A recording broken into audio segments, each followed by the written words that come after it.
ମୋ ନାଁ ବନ୍ଦନା ଖଟୁଆ, ବିଡ଼ିଓ କେନ୍ଦ୍ରାପଡ଼ା।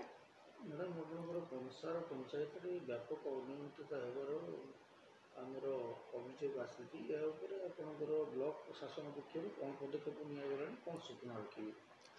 ଆମର କେନ୍ଦ୍ରାପଡ଼ା ବ୍ଲକ ଅନ୍ତର୍ଗତ କଂସାର ପଞ୍ଚାୟତର ବର୍ତ୍ତମାନ ଯିଏ ସରପଞ୍ଚ ଅଛନ୍ତି ଶ୍ରୀମତୀ ସରୋଜିନୀ ନାୟକ କିଛି ଦିନ ପୂର୍ବରୁ ଆମକୁ ତାଙ୍କ ପଞ୍ଚାୟତରେ ପୂର୍ବ ଟର୍ମରେ ଯେଉଁ ସରପଞ୍ଚ ଥିଲେ ସେ କିଛି ଅନିୟମିତତା କରିଛନ୍ତି, ଯେମିତିକି ଏନ୍ଆର୍ଜିଏସ୍ରେ କିଛି 70-80 ଲକ୍ଷ ଟଙ୍କାର ଫଲ୍ସ ପେମେଣ୍ଟ କରିଛନ୍ତି ଏବଂ କିଛି ମୃତ ଲୋକଙ୍କ ନାଁରେ ଭତ୍ତା ପଇସା ବି ହଡ଼ପ ହେଇଛି ଏବଂ ଏବେ ଅଲଗା ସ୍କୁଲ ବାବଦରେ ବି ଯାହା ବି ସବୁ ଖର୍ଚ୍ଚ ହୋଇଥିଲେ ସେସବୁ ଜିନିଷ ବିଷୟରେ ସେ ତଥ୍ୟ ଦେଇଥିଲେ।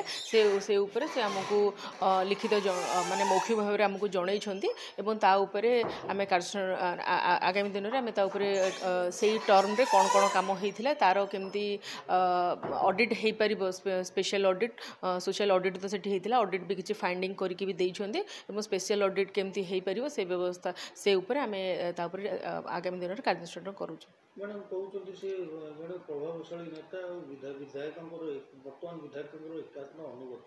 ଏହା ଆପଣଙ୍କର ଆମର ଯେଉଁ ତଦନ୍ତ ଚାଲିଛି ସେ ପ୍ରକ୍ରିୟାରେ କୌଣସି ବାଧା ସୃଷ୍ଟି କରିବ କି? ନାଇଁ, ବିଲକୁଲ ବି ନାହିଁ, କାହିଁକି ଉପରସ୍ଥ ଅଧିକାରୀ ସବୁବେଳେ ନିରପେକ୍ଷ ଭାବରେ ତଦନ୍ତ କରନ୍ତି। ଆଉ ଓଡ଼ିଶା ଭିଜିଲାନ୍ସ ହୁଅନ୍ତୁ କି ଉପରର ସ୍ପେଶାଲ ଅଡ଼ିଟ୍ ହୁଅନ୍ତୁ, ଯେଉଁ ଅଡ଼ିଟ୍ ଟିମ୍ ଆସନ୍ତି ସେମାନେ ନିରପେକ୍ଷ ଭାବେ ଆଗରୁ ବି ଅଡ଼ିଟ୍ କରିଛନ୍ତି, ସଠିକ୍ ରିପୋର୍ଟ ଦେଇଛନ୍ତି, ସରକାରଙ୍କୁ ତଥ୍ୟ ଦେଇଛନ୍ତି। ସେଇଭଳି ଆମେ ଭାବୁଛୁ ଯିଏ କିଛି ଭୁଲ କାମ କରିଛନ୍ତି ନିହାତି ଭାବରେ ସେଥିରେ ତାଙ୍କର ବାହାରିବ, ସବୁତିକ ତଥ୍ୟ ସବୁ ବାହାରିବ ଏବଂ ନିରପେକ୍ଷ ତଦନ୍ତ ହେବ ବୋଲି ମୁଁ ଆଶା କରୁଛି।